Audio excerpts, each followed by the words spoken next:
para cada uno de ustedes. Queremos darle la bienvenida a nuestra serie sobre el libro de Zacarías, impartido por el líder mesiánico Jacques Isaac Gavison. El pastor Gavison es el pastor y maestro de la congregación Beth Ariel en Montreal, Canadá. Es un creyente judío en Yeshua y su profundo amor y búsqueda en la palabra de Dios desde una perspectiva judía ha producido grandes enseñanzas. Esto incluye el libro de Zacarías, fascinante libro apocalíptico. Los invitamos a escuchar estos mensajes que han sido traducidos y grabados por Larry Eduardo Adriani, miembro de la congregación Beth Ariel.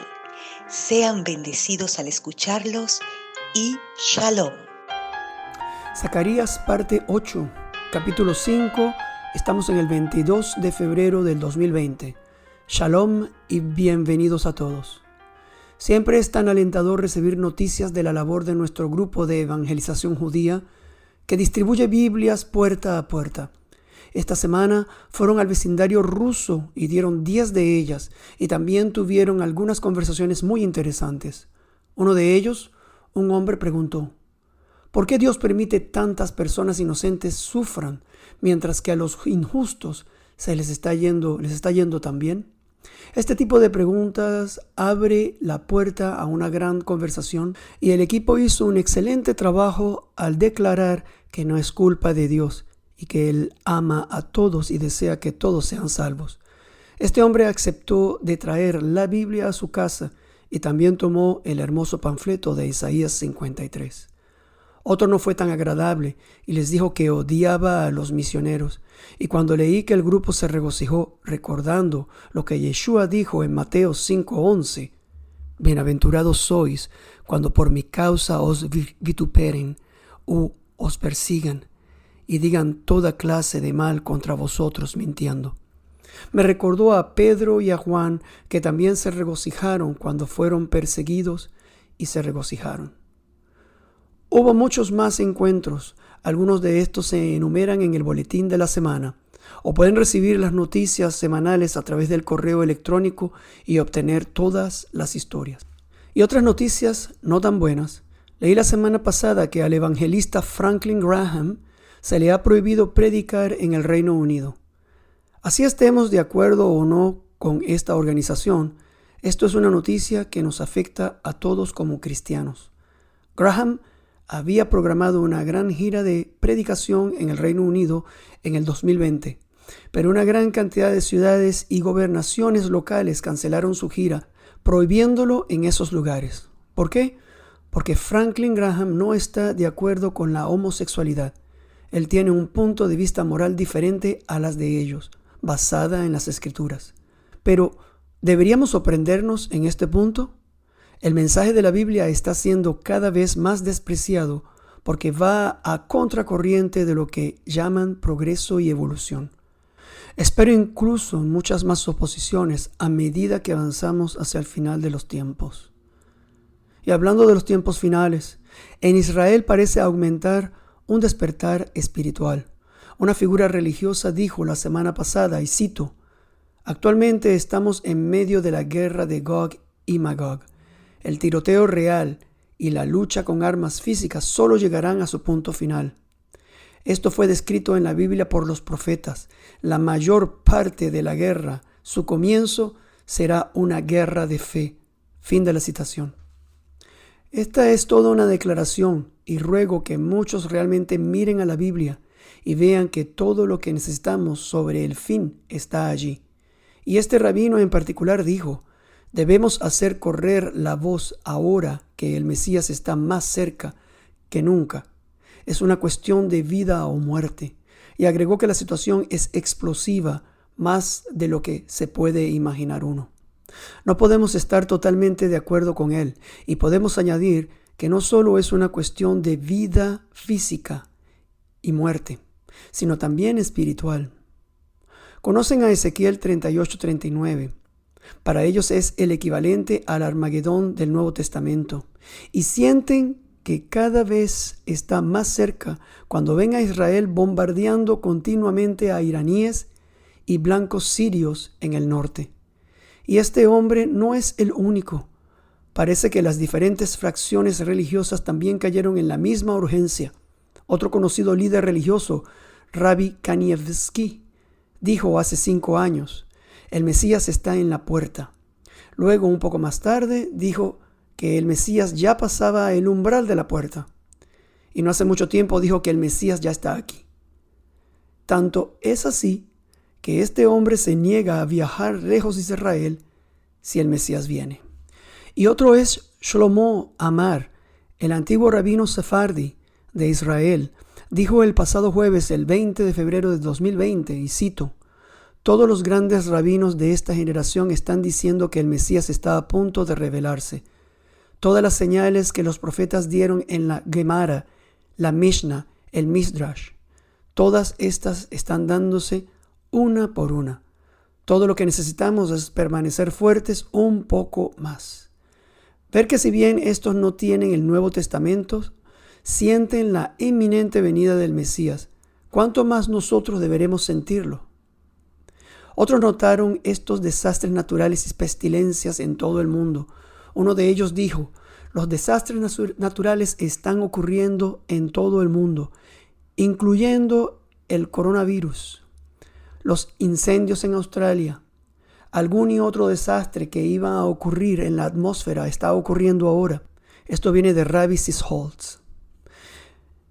Por mi parte, este coronavirus creo que es una de esas pestilencias que se profetizó que precedería la segunda venida, como Yeshua lo dijo en Mateo. Y oiréis de guerras y rumores de guerras. Mirad que no os turbéis, porque es necesario que todo esto acontezca, pero aún no es el fin. Porque se levantará nación contra nación y reino contra reino, y habrá pestes y hambres y terremotos en diferentes lugares. Mateo 24, 6 y 7. Ahí está, pestilencias, loimos en griego, que describe una enfermedad contagiosa generalizada, como el coronavirus, que la medicina moderna todavía no puede encontrar una cura y en este momento se está extendiendo por todo el mundo. Ayer, 26 países han confirmado la presencia del virus. Israel y el Líbano tuvieron su primer caso ayer y parece que no pueden contenerlo. Este es un momento de oración para los creyentes. Hay 9 casos ya en Canadá. Y el gobierno en Israel parece tener esta sensación de un gran cambio generándose en el mundo. Justo el miércoles, el ministro de la Defensa de Israel insistió en que estamos viviendo los días del tercer templo y dijo, necesitamos entender el panorama general. Estamos en la época del tercer templo. Si bien la nación de Israel es en gran medida secular, tienen una creencia interior en las profecías de las Escrituras, y esto es, en muchos sentidos, una buena noticia, ya que abre una puerta a las Escrituras. Nos permite traer a la luz el mensaje de los profetas, y esto es precisamente lo que veremos hoy en nuestro estudio de Zacarías, donde veremos un gran despertar en el Israel de entonces, concordando con el despertar en el mundo durante los tiempos de la tribulación. Abramos pues nuestras Biblias en Zacarías 5 y 6. Al abrir los capítulos 5 y 6 es como ser transportado al final de los tiempos. Comienza sin introducción. Cada una de las visiones restantes se describen utilizando menos y menos palabras, como cuando se ve una película en cámara rápida. Aquí de nuevo el profeta y nosotros mismos. Él y nosotros somos interpelados con la pregunta del versículo 2. ¿Qué ves?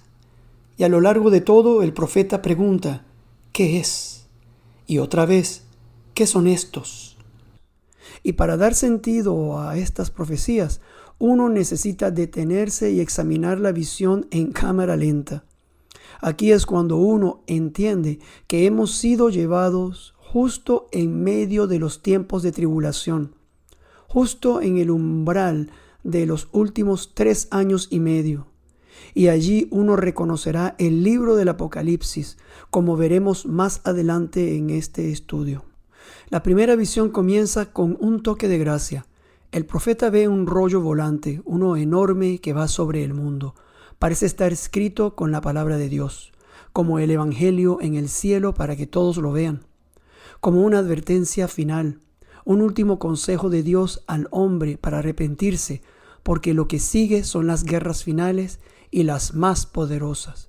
La siguiente visión es la maldad misma alzada por dos mujeres y llevada al mismo lugar donde comenzó la primera rebelión, a la tierra de Shinar o Babilonia. Después, la siguiente visión, la de los 4 carros, representan los últimos conflictos. Y sin embargo, la misericordia y la gracia de Dios se ven dentro de estos conflictos caóticos. Uno de los 4 carros va con caballos blancos. A pesar de que este no representa la segunda venida de Yeshua, podríamos considerar esto como un bocadillo, como una entrada, justo antes de su real venida, para proteger a su propio pueblo en el centro de las guerras más furiosas de la historia. Y finalmente, Él viene para poner fin a todos estos conflictos para siempre. Y mientras leemos todo esto, nos preguntamos, ¿por qué estos eventos se dan tan rápidamente? Tal vez para decirnos que no hay tiempo que perder. Al final, uno se queda con un sentimiento de urgencia, con un mensaje apremiante que debemos compartir. Porque una vez que se desatan las profecías finales, todo se desencadenará muy rápido. Y esto lo podemos ver hoy. Además, si bien hoy podemos entender mejor este libro que, digamos, hace 100 años, uno se pregunta qué es lo que Zacarías y el pueblo en ese tiempo entendieron entonces de estas visiones. Porque ellas son completamente proféticas, pero para la gente de la época pueden haber sido uno de los mensajes más reconfortantes de la historia, incluso si no podían dar sentido a los muchos detalles. El último versículo de las 7 visiones de Zacarías dice así: Y los que están lejos vendrán y ayudarán a edificar el templo de Jehová, y conoceréis que Jehová de los ejércitos me ha enviado a vosotros. Y esto sucederá si oyereis, obedientes, la voz de Jehová vuestro Dios. Esto está en Zacarías 6:15. Si bien fue tan difícil para ellos trabajar en la edificación del templo día tras día, persecución tras persecución, al final Dios les dice que incluso los gentiles vendrán de todo el mundo para ayudarles a construir el templo, el del milenio. Es allí que vuelve a decir que Israel y el mundo entero sabrán que fue Yeshua quien fue enviado.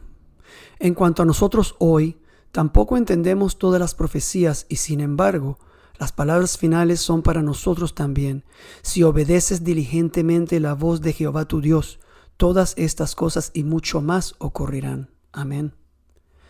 Vamos ahora a ver estas maravillosas visiones que, sobre todo, nos darán esta urgencia de querer compartir las buenas noticias. Leamos los primeros 4 versículos en Zacarías 5. De nuevo alcé mis ojos y miré, y he aquí un rollo que volaba. Y me dijo, ¿qué ves? Y respondí, veo un rollo que vuela, de 20 codos de largo y 10 codos de ancho. Entonces me dijo, esta es la maldición que sale sobre la faz de toda la tierra, porque todo aquel que hurta, como está de un lado del rollo, será destruido, y todo aquel que jura falsamente, como está del otro lado del rollo, será destruido. Yo la he hecho salir, dice Jehová de los ejércitos, y vendrá a la casa del ladrón, y a la casa del que jura falsamente en mi nombre, y permanecerá en medio de su casa, y la consumirá con sus maderas y sus piedras. Zacarías 5, del 1 al 4. En esta visión Zacarías ve un rollo que volaba relativamente enorme, un megillá en hebreo. Estos fueron generalmente hechos de pieles de animales. Este es tan grande que un rabino dijo que incluso la piel de un elefante o la piel de un camello no es de esa medida. Midrash Rabbah en Levíticos 6:3. Era 20 por 10 codos, que podríamos decir aproximadamente 20 por 10 metros. El tamaño aproximado de un garaje para 2 coches. Pero, ¿Por qué este rollo volando sobre todo el mundo y qué estaba escrito en él? El versículo 3 habla de la maldición que pasa sobre la faz de toda la tierra. Pero, ¿qué es esa maldición? ¿Podría ser la Torah, la ley mosaica, como muchos rabinos dijeron? Si bien la ley contiene muchas bendiciones, también contiene muchas maldiciones. Y estas están ahí para alertar al lector del peligro, por lo que cuando las vea, correría hacia Dios por seguridad y salvación. Ese es el propósito de las maldiciones. Las bendiciones, ellos las tomaron por sentadas, pero no notaron las maldiciones. Y esto realmente es un mensaje de gracia, uno que viene en medio del periodo más difícil en la historia del hombre. Y hay algo maravilloso en las medidas del rollo. Para aquellos que estaban construyendo el templo en este momento, debe haber sido un mensaje obvio. El área, que es de 20 por 10 codos, era la entrada del lugar santo, en hebreo el Ulam, un lugar importante justo antes de la presencia de Dios en ese sitio. La puerta que da al Ulam a su vez da al lugar santo, donde está la menora, la mesa, el pan y el altar del incienso. Y el último recinto es el Santo de los Santos, donde reside Dios simbólicamente. El Ulam lo llamaron el corazón del Eterno, quien estaba lleno de sabiduría e entendimiento. Este es el lugar donde el sacerdote impartiría juicios. Esto está en Números 5. Aquí es donde Aarón llevaba el pectoral del juicio sobre su corazón, en donde estaban las piedras Urim y Tumim. Esto está en Éxodos 28-29. Este es también el lugar donde el sumo sacerdote separaba y recitaba la bendición arónica, como dice la Mishnah. Esta es la oración que encontramos en Números 6, del 24 al 26, y con la que solemos terminar nuestros estudios. Es desde este lugar que los rabinos del Midrash Rabbah imaginaron que el rollo que vuela se desplazó desde el Arca de la Alianza, pasando por el Ulam, hasta el mundo entero. Comentarios del Midrash Rabbah sobre Levítico 6:3. ¿Por qué desde el Arca de la Alianza? Porque allí encontramos también el segundo lugar donde hay una medida exacta de 20 por 10 codos. Es el área formada por los 2 querubines sobre el Arca de la Alianza que contiene los 10 mandamientos.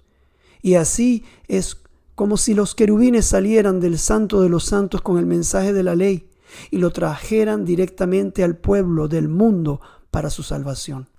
Además, ver que el mensaje está tomado directamente de las tablas de la ley. El rollo se divide en 2 secciones, como las tablas de la ley. Se eligen 2 mandamientos, uno de cada lado. Lean el versículo 3. Todo aquel que hurta, como está de un lado del rollo, será destruido. Y todo aquel que jura falsamente, como está del otro lado del rollo, será destruido. De los 10 mandamientos, aquí se eligieron el de la toma de un juramento y el de robar. Estos 2 juntos representan toda la ley.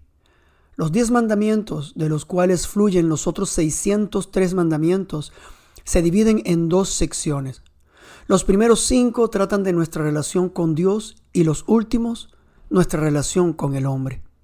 De una relación vertical con Dios hacia una horizontal con los hombres. Y estos 2 mandamientos, descritos en el versículo 3, están en el medio de los otros 4, en cada una de las 2 tablas. El mandamiento de no jurar falsamente está en el medio del primer grupo de 5 mandamientos, en la primera tabla de la ley, como escrito en Éxodos 27. No tomarás el nombre de Jehová tu Dios en vano, porque no dará por inocente Jehová al que tomare su nombre en vano. Y el mandamiento de no robar en el medio del segundo grupo de 5 mandamientos, en la segunda tabla de la ley, como está escrito en Éxodos 20:15. No hurtarás.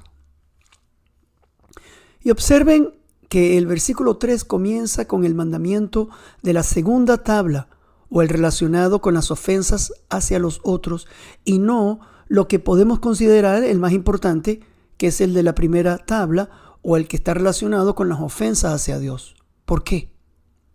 Tal vez porque ese de la primera tabla es más fácil en apariencia. Cada religión o secta de hoy fingirá que conocen a Dios y pensarán que pueden cumplir los primeros 5 mandamientos. Pero ningún hombre puede afirmar que, por ejemplo, nunca robó nada en su vida, ya sea un lápiz o incluso el tiempo que pertenece a otro, a un empleador o a Dios. Jesús usó la misma estrategia cuando se enfrentó a un hombre rico que le preguntó.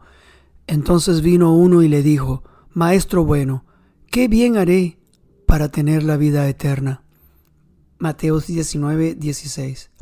La respuesta fue absolutamente nada, porque salvación no tiene precio, nadie puede comprarla, pero es dada gratuitamente a través de Yeshua. Esto es lo que el hombre necesitaba aprender, pero por eso Jesús lo lleva a la ley y comienza a enumerar los primeros 4 mandamientos que están en la segunda tabla. Le dijo, ¿cuáles? Y Jesús dijo, no matarás, no adulterarás, no hurtarás, no dirás falso testimonio. Mateo 19:18. Al igual que en el pergamino volador, pasó de lo más fácil a lo más difícil. Pero después de cada uno, el hombre debía haber dicho culpable, culpable, culpable. Pero no entendió la oferta de Yeshua y dijo, todo esto lo he guardado desde mi juventud. ¿Qué más me falta? Esto está en Mateo 19:20. Y después de esto, se fue. No tomó la oferta de Yeshua.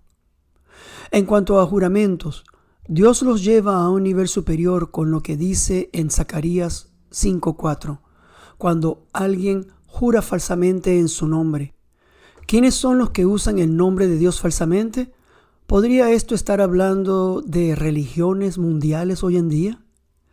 Bueno, la siguiente visión es precisamente sobre las religiones del mundo. Todas las religiones reconocen que hay un Dios. Lo conocen, dicen conocerlo, pero muy pocos lo adoran como Él se declara ser en su palabra. Y este mandamiento está tan ligado al otro, el de robar, porque cuando uno toma el nombre de Dios falsamente, Él es el robado. Roban su nombre, su honor, su majestad y se apropian de su trono y se sientan en él.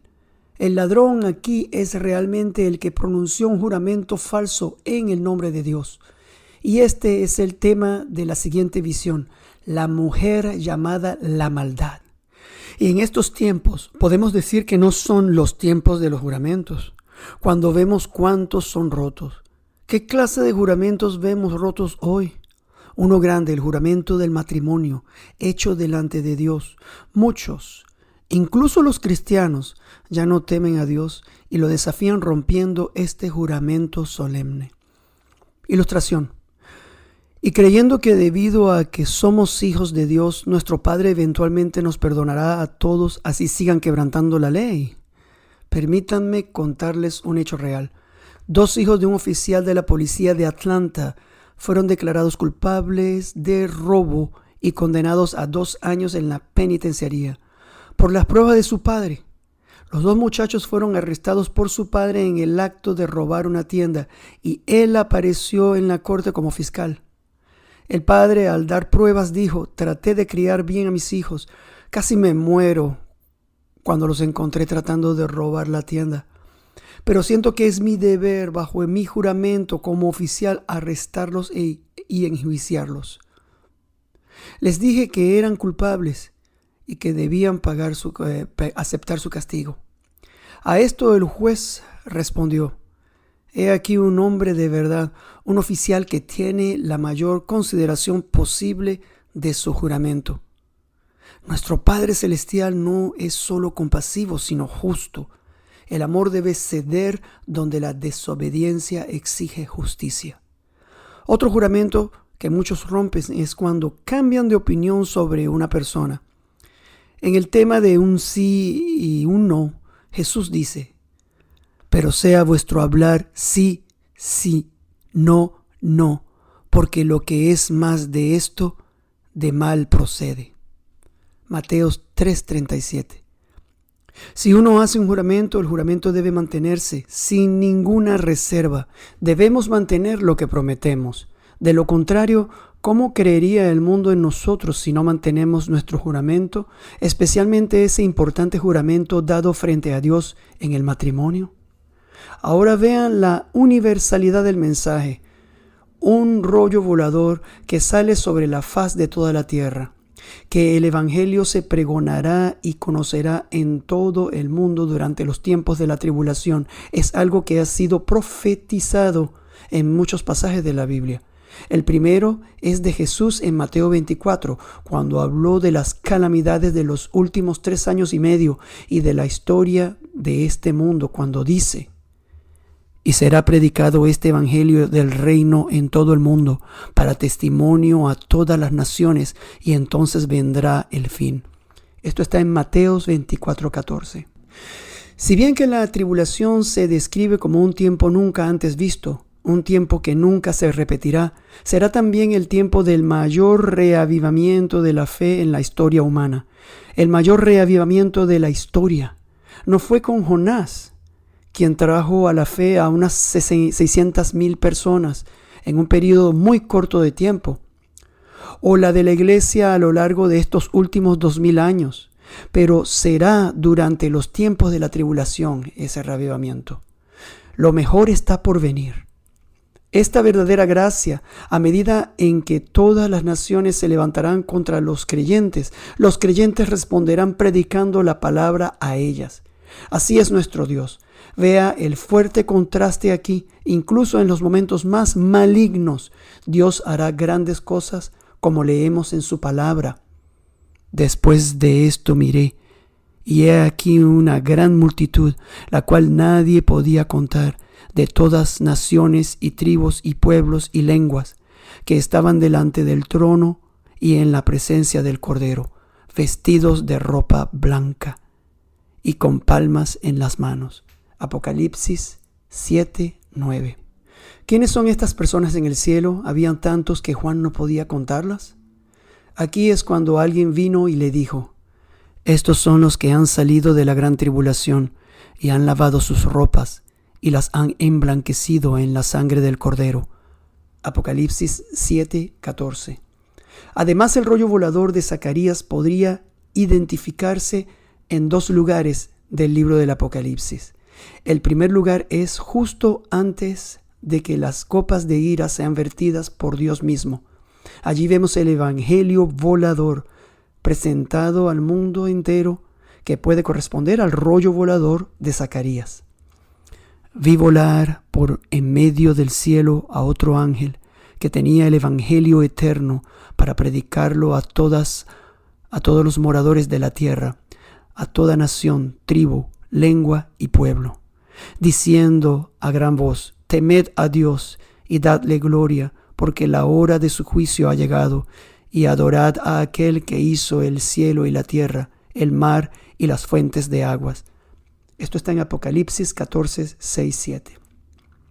Vea cómo se define el evangelio eterno, el único que fue proclamado desde el principio, y este debe ser el mismo mensaje del rollo volador. Estos 2 versículos de Apocalipsis 14 vienen después del sellamiento de los 144,000, que serán los que comenzarán a proclamar el evangelio eterno. Serán seguidos por miles y creo que millones de personas que anunciarán las buenas noticias en el mundo. Y como es en la siguiente visión de Zacarías, en Apocalipsis 14, después del evangelio eterno se profetiza la caída de Babilonia. La cronología sigue el mismo orden en ambos libros. El otro lugar es Apocalipsis 8:1, cuando se abre el 7º sello que da paso a las trompetas y copa de ira. Los capítulos 8 y 14 del Apocalipsis habla del tiempo de la tribulación, describiéndolo de 2 maneras, y leemos: cuando abrió el 7º sello, se hizo silencio en el cielo como por media hora. Apocalipsis 8:1. ¿Por qué esta pausa y cuánto dura media hora en el contexto? En Apocalipsis fue una pausa para la oración y seguramente para que el mundo escuche el mensaje de salvación. Esto es lo que leemos en los 2 versículos siguientes. Y vi a los 7 ángeles que estaban en pie ante Dios, y se les dieron 7 trompetas. Otro ángel vino entonces y se paró ante el altar con un incensario de oro, y se le dio mucho incienso para añadirlo a las oraciones de todos los santos sobre el altar de oro que estaba delante del trono. Apocalipsis 8, del 2 al 3. Fue un tiempo en el que toda la oración de todos los creyentes fue recogida y vertida a los pies del trono de Dios. Y creo que puede, además, incluir las nuestras, las que hoy ofrecemos especialmente para la salvación de los pueblos. Ahora, ¿fue realmente media hora? He aquí otro poderoso mensaje. Se estimó en la Mishnah que el tiempo necesario para que un sacerdote realizara la ofrenda del incienso en el lugar santo, esto está en el Talmud 6, era de media hora. Desde el momento en que tomó las brasas en el altar del sacrificio hasta el altar del incienso, fue media hora. Y la misma pausa se toma en el cielo para la quema del incienso que simboliza la oración. Y allí nos damos cuenta de que el ángel también tiene en su mano un incensario de oro, como el sacerdote en el templo. Veamos entonces que en ambos libros de Zacarías con el rollo volador y Apocalipsis con el Evangelio eterno y la media hora, es el último llamamiento, el llamado de cierre de la salvación. Creo que es el mismo Evangelio que el que tenemos hoy. Son nuestras Biblias y también contienen las maldiciones para aquellos que desafían a Dios. Yeshua habló mucho de estos juicios, una sección que a menudo dejamos de lado en nuestra evangelización. Predicar el Evangelio es dar toda la verdad, no solo parte de ella, y hoy las personas a las que hablamos necesitan darse cuenta de que hay otro lado a la moneda y que no tienen la eternidad para tomar su decisión. Pablo dice en la 2 de Corintios: en tiempo aceptable te he oído, y en día de salvación te he socorrido. He aquí ahora el tiempo aceptable, he aquí ahora el día de salvación. 2 de Corintios 6:2. Esto se dijo hace 2000 años, no durante la época de tribulación. Y Pablo citó a Isaías, quien lo dijo hace 700 años antes de él. Estas palabras son importantes porque nadie sabe lo que el mañana traerá. Si usted entiende el mensaje hoy, puede que ya usted no esté aquí mañana o en una hora. Es por eso que cuando escucha las palabras de Dios y ve a Yeshua, si siente profundamente la llamada de Dios, atrape la oportunidad, porque puede esquivarse lejos al primer viento. Les hago una ilustración. Permítame contarles una historia. La titulé Una vela en el viento. Se trata de un antiguo rey en cuyo país se desató una rebelión. Este rey partió con un ejército para sofocar la insurrección. Pronto las cosas volvieron a estar en control, con el ejército rebelde derrotado. El rey, que había nombrado su cuartel general en uno de los castillos de esa provincia lejana, colocó una vela en el marco de su entrada. Encendiendo la vela, luego anunció que si todos los que estaban en rebelión contra él se rindieran y tomaran un juramento de lealtad mientras la vela todavía ardía, se salvarían. Aquí está la clemencia, pero solo mientras la vela estaba encendida. Y es así que nuestras vidas son como la luz de esta vela y se pueden apagar en cualquier momento. Es por eso que la oferta de salvación no es siempre y no estará allí todo el tiempo. Con todo esto ahora podemos entender mejor cuánta gracia hay en estas maldiciones que se dan en el versículo 3. Consideremos una palabra importante en este versículo.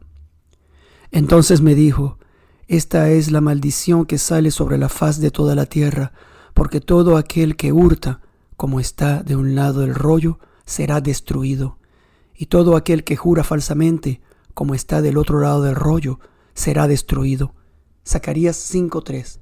Este no es un versículo fácil de leer al principio, porque la palabra destruido, repetida 2 veces, realmente significa absuelta en el idioma original. El hebreo es nikah. Se utiliza 44 veces en el Antiguo Testamento. De nakah, que significa en la mayoría de los casos impune, liberado, inocente, sin culpa. Como cuando alguien es absuelto de un crimen. ¿Cómo podemos leer este versículo ahora? Tal vez esta palabra se utilice para transmitir cuánta gracia hay en Dios. Cuando Dios presenta las maldiciones en el rollo volador, es con la intención de salvar, no de condenar. Seguro, Él dice, todos los que roban serán absueltos, porque Dios es amor y todo lo sufre, todo lo cree, todo lo espera, todo lo soporta. Eso es amor en 1 de Corintios 13:7. Este es el punto de partida con Dios, porque quiere lo mejor de cada ser humano. Y mira la medida de la gracia y la misericordia en el siguiente versículo. Leemos a Dios diciendo que su palabra y vendrá a la casa del ladrón y a la casa del que jura falsamente en mi nombre y permanecerá en medio de su casa. Esto es una parte de Zacarías 5:4. ¿Por qué se utiliza la palabra permanece para hablar de quedarse en medio de su casa? La palabra permanece realmente significa quedarse mucho tiempo. En la versión de la Biblia de las Américas, LBLA, dice, y pasará la noche dentro de su casa. ¿Por qué toda la noche y no solo el tiempo de dar juicio sobre los culpables? Bueno, este es nuestro Dios. Luchará con cada uno de nosotros como lo hizo con Jacob para que reconozcamos quién es Él realmente. ¿Y hasta cuándo el Señor va a luchar con los hombres? Vean el final del versículo, tiene un doble sentido. La consumirá con su madera y sus piedras. ¿Qué representan la madera y las piedras? A menudo describe 2 cosas diferentes, un hogar o un ídolo. Ambos a menudo se hacen con madera y piedra, y por lo tanto es una u otra que será consumida. Si la persona reconoce sus defectos y ve que la salvación es Yeshua, entonces sus ídolos, su antigua religión, sus caminos pasados serán destruidos y una nueva vida comenzará. Como lo dice el Espíritu Santo en 2 de Corintios 5:17. De modo que si alguno está en Cristo, nueva criatura es. Las cosas viejas pasaron, he aquí todas son hechas nuevas. Sin embargo, lo que debemos recordar es la manera en que el Señor se acerca al individuo con amor, misericordia y con gracia. Esa es también una gran enseñanza para nosotros. Ilustremos esto. Cuando se trata de los mandamientos de Dios, fue Warren Wiersbe quien dijo, el único mandamiento del que mucha gente se preocupa es que no seas atrapado. Cuando el tiempo llegó para los canadienses de declarar sus impuestos, hubo una encuesta, descubrieron que el 63% de las personas que presentan sus impuestos lo hacen porque tienen miedo de ser atrapados. No los presentan porque necesitamos presentarlos para apoyar a nuestro país, a nuestra sociedad, sino porque no quieren ser atrapados. Aquí es cuando las leyes son necesarias. Para terminar con la visión, estas 2 leyes del juramento y el robo, que realmente representan los 10 mandamientos, los engloban. Y de la misma manera, los 613 mandamientos escritos en la Torah parecen estar saliendo del Santo de los Santos, del Arca de la Alianza a través de la puerta, el Ulam, para ser vistos por todo el mundo. Y será durante los tiempos de la tribulación, un tiempo de gran cosecha de almas, donde la palabra de Dios vendrá poderosamente a cada uno y confrontará a cada individuo para que su madera y piedra, sus ídolos, puedan ser reemplazados por la verdad de Dios. Sin embargo, para ellos que la rechazan, en la siguiente visión algo más vuela en el cielo.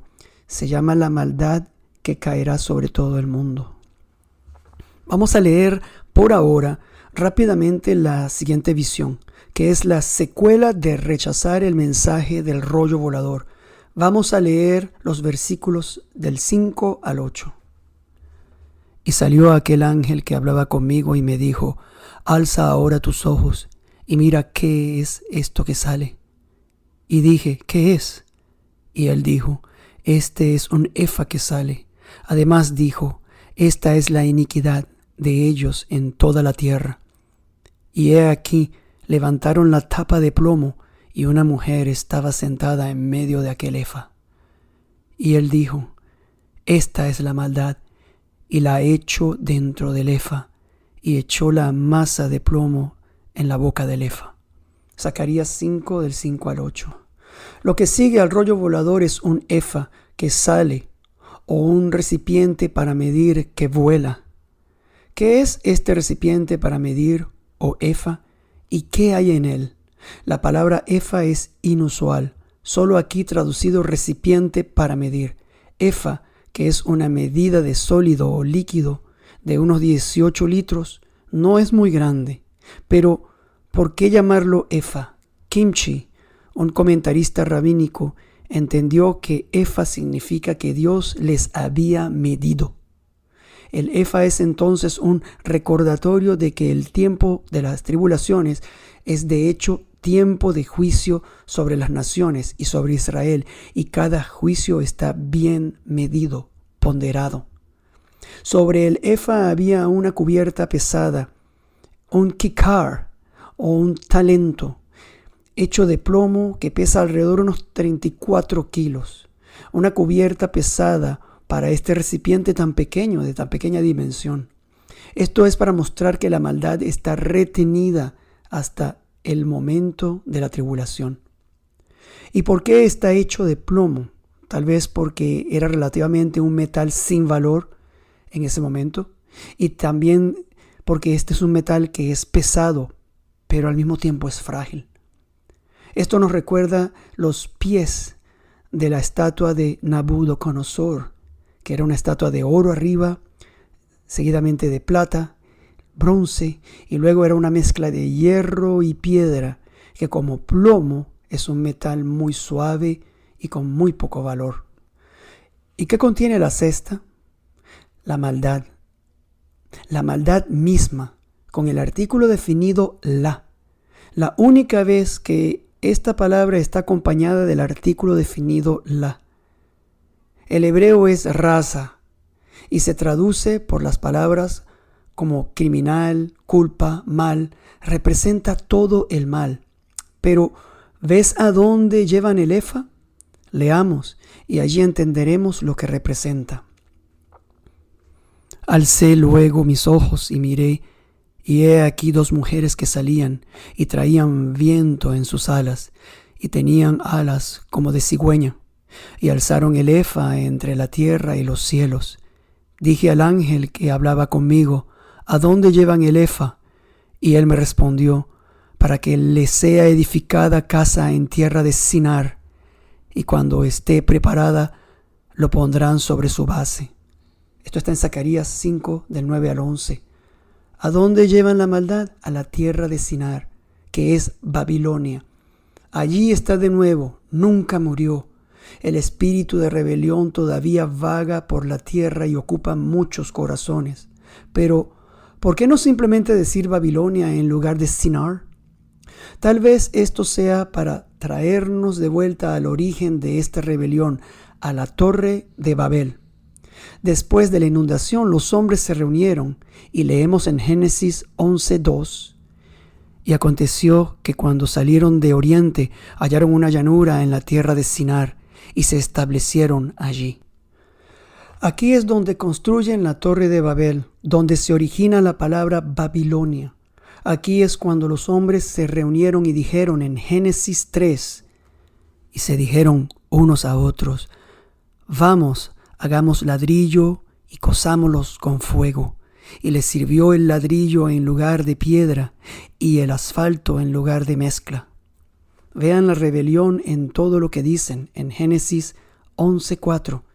Y dijeron: Vamos, edifiquemos una ciudad y una torre cuya cúspide llegue al cielo, y hagámonos un nombre, por si fuéramos esparcidos sobre la faz de la tierra.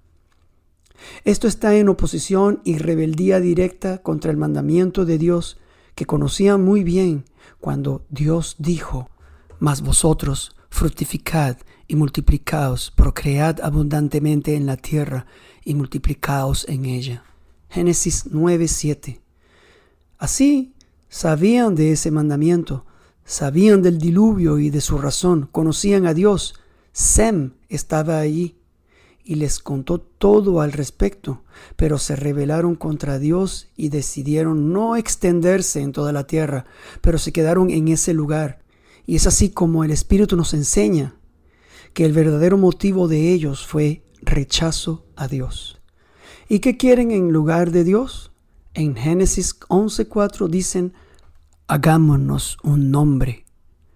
4 veces se invitaron a actuar sin consultar a Dios. 2 veces dicen vamos y 2 hagamos. Querían que Dios se apartase de ellos para poder construir la torre, la ciudad y un nombre para sí mismos. Es como si estuvieran diciendo a Dios: déjanos tranquilos. Y ver el nivel de rebelión y el espíritu de insubordinación. Leemos en el versículo 3: hagamos ladrillo y cozámoslo con fuego. Esto es a través de un fuego muy alto, tan caliente como podría ser, para que la estructura durare mucho tiempo. Estaban decididos a que Dios los dejara solos. Es el mismo tipo de rebelión que podemos esperar aumentar en nuestro mundo, al igual que las epístolas también lo han profetizado. Esta es la misma rebelión que encontramos al final, y este pasaje nos lleva hasta el final del libro de Apocalipsis, donde encontramos en el capítulo 17 y 18 la Babilonia que se ampara del mundo entero, religioso y económico. Esta es la iniquidad que pronto se revelará en esta tierra. Mas sobre esto la próxima semana, pues es un tema muy vasto, el cual vincularemos con la próxima visión, la de los 4 carros. Para concluir, el rollo volador o el Evangelio eterno, como lo describe el libro del Apocalipsis, viene justo después de la apertura de los sellos. Sin embargo, en el momento de la apertura de los sellos en Apocalipsis 5, nadie podría abrir el primer sello. Allí nos llevan a una escena muy intensa, donde Juan se dio cuenta que nadie podía abrir los sellos, llorando, porque debe haber entendido que dentro de los 7 sellos estaba el Evangelio eterno para la salvación de tantas vidas durante la tribulación. Llorando es así que el ángel se acerca a él y dirige su atención hacia el Mesías. No llores, he aquí que el león de la tribu de Judá, la raíz de David, ha vencido para abrir el libro y desatar sus 7 sellos. Apocalipsis 5:5. Y cuando Juan se volvió para ver al león de Judá, no vio un león. ¿A quién vio? Leamos. Y miré y vi en medio del trono y de los 4 seres vivientes, y en medio de los ancianos estaba en pie un cordero como inmolado, que tenía 7 cuernos y 7 ojos, y los cuales son los 7 espíritus de Dios enviados por toda la tierra. Apocalipsis 5:6. Aquí vemos una de las muchas paradojas que encontramos en nuestro Dios. El león, que es el cordero, el Padre y el Hijo, que son distintos pero uno. Y el Mesías, siendo el cordero, es tema principal en el libro de Apocalipsis. En el Nuevo Testamento, aparte del Apocalipsis, Yeshua solo se llama Cordero 4 veces, pero en Apocalipsis aparece como el Cordero 31 veces. Este libro realmente habla de la redención y la salvación, al igual que el libro de Zacarías, que también señala al Cordero inmolado, y a través de él somos salvos de la iniquidad. Ahora, ¿qué hacemos con toda esta información?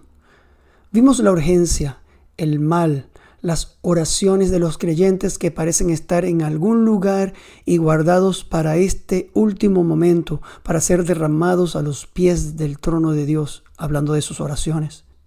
Todo esto nos dice que no podemos quedarnos de pie como espectadores. Debemos comenzar a orar y ver cómo el Señor quiere que seamos parte de la batalla y de las victorias. Por eso se nos da tanta información sobre el futuro. Voy a cerrar con esta historia sobre cómo ser un testigo eficaz. Al final del siglo XVIII, un gran evangelista, Dwight L. Moody, una vez vio a un hombre muriéndose de congelamiento en la calle de Chicago. Es una de las calles de Chicago. Es exactamente ahí donde él construyó una universidad bíblica que todavía existe. Moody no podía convencer a este hombre de moverse para que entrara en calor. Decidió darle de puñetazos, lo que enojó mucho al hombre, quien comenzó a defenderse y a golpear a Moody y a golpearlo de nuevo. El hombre se levantó y lo persiguió. Moody corrió más rápido que él y no se dejó atrapar. Pero eso hizo que la sangre del hombre circulara y así es como salvó su vida. Tal vez deberíamos hacer algo así, ya que las buenas palabras no siempre despiertan al pueblo y los llevan a ver las bendiciones de Dios. Oremos. Nuestro grande y glorioso Dios, trae a nuestro espíritu esas palabras añejas y robustas de tu Salmo 46. Dios es nuestro amparo y fortaleza, nuestro pronto auxilio en las tribulaciones. Por tanto, no temeremos, aunque la tierra sea removida y se traspasen los montes al corazón del mar, aunque bramen y se turben sus aguas y tiemblen los montes a causa de su braveza. Señor, enséñanos a estar quietos y conocer que tú eres Dios. Recuérdanos que tú, Jehová de los ejércitos, estás con nosotros. Dios de Jacobo, eres nuestro refugio. Y para aquellos que hoy están aquí necesitando de esta ayuda muy presente en tiempos de problemas, como los que vivimos, muéstrate a ellos, desaloja sus miedos, toma sus yugos, multiplica la gracia y la paz sobre ellos, y que el mal sea aplastado pronto bajo sus pies, en nombre de Yeshua HaMashiach. Amén. Esperamos que hayan sido bendecidos al haber escuchado este estudio de la Palabra Santa en el libro de Zacarías. Damos la bienvenida a las preguntas que tengan con respecto a este tema o cualquier otra consulta bíblica. Puede ponerse en contacto con nosotros a través de nuestro correo electrónico vedariel.hispanos@gmail.com y nos pondremos en contacto con usted tan pronto como sea posible. Por favor, oren por este ministerio mientras avanzamos juntos en estos días postreros, declarando en voz alta para hacer que la palabra sea escuchada y ser diligentes al obedecerla. Bendiciones en nombre de nuestro Mesías, Yeshua. Shalom, shalom.